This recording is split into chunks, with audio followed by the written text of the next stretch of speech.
Magandang buhay mga kaibon. Yan, for today's video. Yan, nagbigay nga ako ng alokbati sa kanila. Yun nga, pag-uusapan nga natin mamaya kung ano nga yung naibibigay na benepisyo ng alokbati sa ating mga ibon.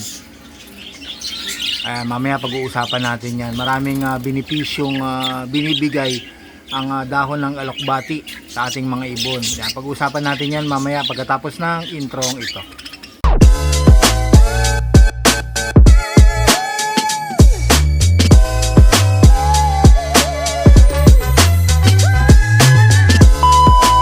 Welcome back mga kaibon.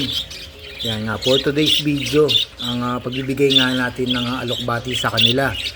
Ano nga ba ang mga health benefits ng dahon ng alokbati para sa ating mga ibon? Yan. Meron itong high in vitamins, vitamin A, B, and C. Yan ang makukuha ng ating mga ibon pag nagbigay tayo ng alokbati sa kanila. Meron ding rich in iron, tapos contain antioxidant, excellent source of calcium, at improve immune system. Yan ang mga benefits na makukuha ng ating mga ibon pagka binigyan nga natin sila ng dahon ng alokbati. Nakakapag-control pa rin siya ng blood pressure ng ating mga ibon. Yan, nagbibigay ng maayos na daloy ng dugo ang ating mga ibon. Yan, saka nakapag-iwas ng anumang sakit.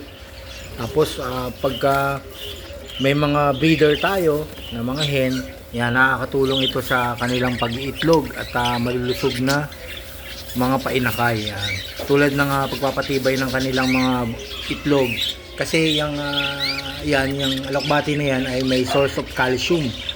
Gaya nga ng sabi ko, nakakapagpatibay ng kanilang itlog at hindi basta-bastang magka-crack ang kanilang itlog. Kasi nga dahil nga sa calcium na ibinibigay ng alokbati. Yan. Tapos nakapag-control pa rin siya ng pagpapataba ng ating mga ibon. Yan, rich in fiber. Yan, nakapagpabilis ng pag-digest ng kanilang mga kinain. At hindi ito nag-aano ng diarrhea. Tapos nag-improve din siya ng eyesight ng ating mga ibon na nagpapalinaw ng kanilang paningin.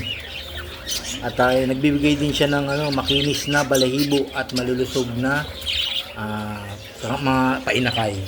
Yan, kaya nga nasabi ko na nagpapakinis ng kanilang mga balahibo. Kasi meron yung madali silang paglagas-lagas ang kanilang buhok or balahibo dahil nga kulang ito ng fiber at nakakapagpabilis ng pagmomolt ng ating mga ibon. Kasi ang ibon natin merong time na nagmomolt kagad yan, nagpapalit sila ng mga balahibo. At yun nga, pagka naibigyan nga natin ito ng alokbati, napapabilis nila yung pagmomolt ng kanilang mga balahibo. At naiaayos at gumaganda lalo ang ating mga ibon. At yun nga, nagpapalit, gaya nga ng sabi ko, nagpapalakas nga din siya ng immune system ng ating mga ibon panlaban sa mga sakit. Yan. Ano nga bang mga sakit na pwedeng pagalingin ng alokbati na to? Yan. Yung sipon, yan, nauuso lagi yan ngayong tag-ulan, paiba-iba yung klima ng panahon. Ayan, nakakapag-control siya ng yung hindi siya magkaroon ng sipon. Tapos nagpapaboost pa siya ng ng immune system ng ating mga ibon. Yun ang mga benefits na pwedeng makuha ng ating mga ibon sa pagbibigay natin ng dahon ng alokbati. May mga ibang dahon naman na pwede nating ibigay. Isama na natin itong alokbati dahil ito maraming mga health benefits na pwedeng makuha ng ating mga ibon. Ang pagbibigay pala niyan ay hindi natin na ibigay ng araw-araw. Siyempre, ang palagi ay nakakadulot din ng ng diarrhea. Kailangan ang pagbibigay niyan sa loob ng isang linggo, 2 beses lang. 2 beses sa umaga. Sa umaga ang pagbibigay niyan. Ako dito sa Ibunan, every morning ko binibigyan niyan bago ko sila bigyan ng regular seeds.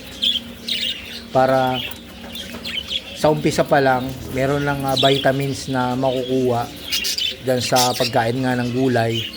At saka sa pangalawa yung seeds na, regular seeds na binibigay natin na bird seed. Yun nga mga kaibon, sana meron natutunan kayong kaalaman sa akin at i-share din nyo sa inyong mga ibon itong sinabi ko na pagbibigay nga ng alokbate. At yun nga, maraming salamat sa inyong panonood at pakikinig ng aking mga sinasabi. At pa-like, share, and subscribe na lang po ng aking YouTube channel, ang MBA Loop in Aviary. At kung may mga kilala po kayo mga nag-iibon or bago nag-iibon, pasabi na lang sa kanila na panoorin yung aking mga video. Tapos don't forget to like, share, and subscribe ng aking YouTube channel na MBA Loop. Tapos don't forget to click the notification bell para updated po kayo sa mga bagong video na aking i-upload. Siguro hanggang dito lang mga kaibon ang aking pagpapaliwanag sa pagbibigay natin ng gulay na alokbate. Maraming salamat sa inyong panonood. At ito nga pala mga kaibon, pag may mga tanong kayo, comment lang kayo dito sa comment section. At babasahin ko po yan at pipilitin kong masagot ang iyong mga katanungan. Hanggang dito lang po at mga kaibon at happy breeding sa inyo.